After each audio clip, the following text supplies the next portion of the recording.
ಮುಂದಿನ ವರ್ಷದಲ್ಲಿ ಚೆನ್ನೈ ತಂಡದಲ್ಲಿರಲ್ಲ ಈ 5 ಆಟಗಾರರು. ಚೆನ್ನೈ ಸೂಪರ್ ಕಿಂಗ್ಸ್ ತೊರೆಯಲಿದ್ದಾರೆ ಟಾಪ್ 5 ಪ್ಲೇಯರ್ಸ್. ಹೌದು, 2025ರ ಇಂಡಿಯನ್ ಪ್ರೀಮಿಯರ್ ಲೀಗ್ ಟೂರ್ನಿಯಲ್ಲಿ ಚೆನ್ನೈ ಸೂಪರ್ ಕಿಂಗ್ಸ್ ತಂಡ ನೀರಸ ಪ್ರದರ್ಶನವನ್ನ ತೋರಿದೆ. ಇಲ್ಲಿ ತನಕ ಆಡಿದ 13 ಪಂದ್ಯಗಳಲ್ಲಿ 3ರಲ್ಲಿ ಗೆಲುವು ಪಡೆದಿದ್ದು ಇನ್ನುಳಿದ 10 ಪಂದ್ಯಗಳಲ್ಲಿ ಸೋಲನುಭವಿಸಿದೆ. ಆ ಮೂಲಕ IPL ಟೂರ್ನಿಯ ಪ್ಲೇ ಆಫ್ಸ್ ನಿಂದ ಅಧಿಕೃತವಾಗಿ ಹೊರಬಿದ್ದಿದೆ.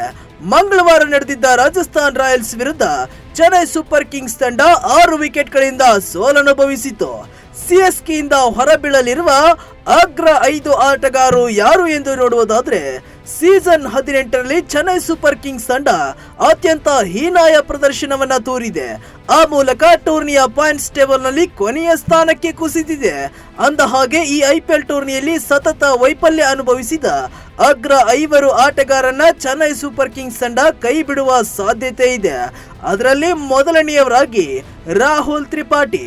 ಚೆನ್ನೈ ಸೂಪರ್ ಕಿಂಗ್ಸ್ ತಂಡ ಮೆಗಾ ಹರಾಜಿನಲ್ಲಿ ರಾಹುಲ್ ತ್ರಿಪಾಠಿ ಅವರನ್ನ 3.40 ಕೋಟಿ ರೂಪಾಯಿಗೆ ಖರೀದಿ ಮಾಡಿತ್ತು. ಆದ್ರೆ ಅವರು ನಿರೀಕ್ಷೆಗೆ ತಕ್ಕಂತೆ ಆಟ ಆಡಲಿಲ್ಲ.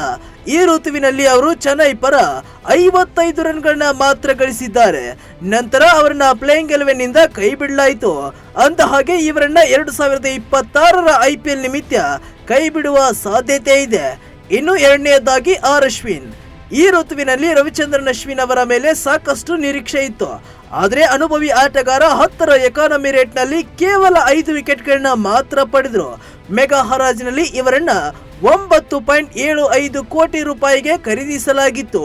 ಮುಂದಿನ ಋತುವಿನಲ್ಲಿ ನೂರ್ ಅಹ್ಮದ್, ರವೀಂದ್ರ ಜಡೇಜಾ ಅವರನ್ನ ಉಳಿಸಿಕೊಂಡು ಅಶ್ವಿನ್ ರನ್ನ ಕೈ ಬಿಡುವ ಸಾಧ್ಯತೆ ಇದೆ.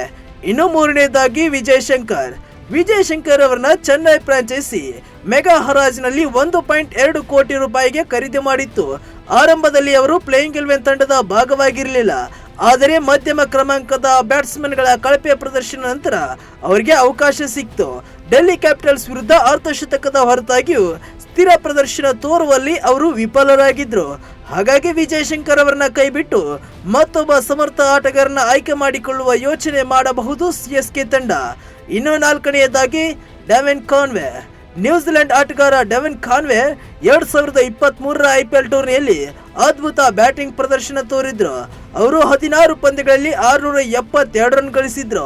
ಚೆನ್ನೈ ತಂಡ ಟ್ರೋಫಿ ಗೆಲ್ಲುವಲ್ಲಿ ಅವರು ಪ್ರಮುಖ ಪಾತ್ರ ವಹಿಸಿದ್ರು.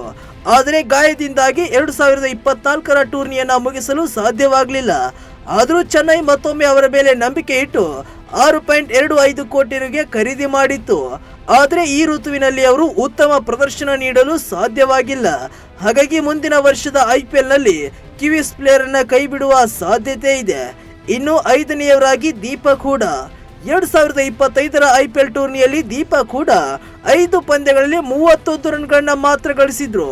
30ರ ವಯಸ್ಸಿನ ಹೂಡಾ ಅವರನ್ನ 1.70 ಕೋಟಿ ರೂಪಾಯಿಗೆ ಖರೀದಿ ಮಾಡಲಾಗಿತ್ತು. ಅವರನ್ನ ತಕ್ಷಣವೇ ಆಡುವ ಪ್ಲೇಯಿಂಗ್ 11ಗೆ ಸೇರಿಸಲಾಯಿತು. ಆದರೆ ಅವರಿಂದ ನಿರೀಕ್ಷೆಗೆ ತಕ್ಕ ಆಟ ಮೂಡಿ ಬರಲಿಲ್ಲ. ಇವರ ಮೇಲೆ ಇಟ್ಟಿದ್ದ ನಿರೀಕ್ಷೆಯನ್ನ ಇವರು ಕೂಡ ಉಳಿಸಿಕೊಳ್ಳಿಲ್ಲ. ಒಂದೇ ಒಂದು ಪಂದ್ಯದಲ್ಲಿ ಉತ್ತಮ ಬ್ಯಾಟಿಂಗ್ ಮೂಡಿ ಬರಲಿಲ್ಲ. ತಂಡವನ್ನ ಗೆಲುವಿನ ಕಡೆಗೆ ಕೊಂಡೊಯ್ಯಲು ಸಾಧ್ಯವಾಗಲಿಲ್ಲ. ಹಾಗಾಗಿ ಇವರನ್ನ ಮುಂದಿನ ಆವೃತ್ತಿಗೆ ಕೈ ಬಿಡುವ ಚಾನ್ಸ್ ಹೆಚ್ಚಿದೆ. ಮತ್ತೊಂದು ಸದೃಢ ಟೀಮ್ ಆಗಿ ಚೆನ್ನೈ ಸೂಪರ್ ಕಿಂಗ್ಸ್ ತಂಡ ಮುಂದಿನ ವರ್ಷ ಬರಲು ಕಾತುರದಿಂದ ಕಾಯುತ್ತಿದೆ.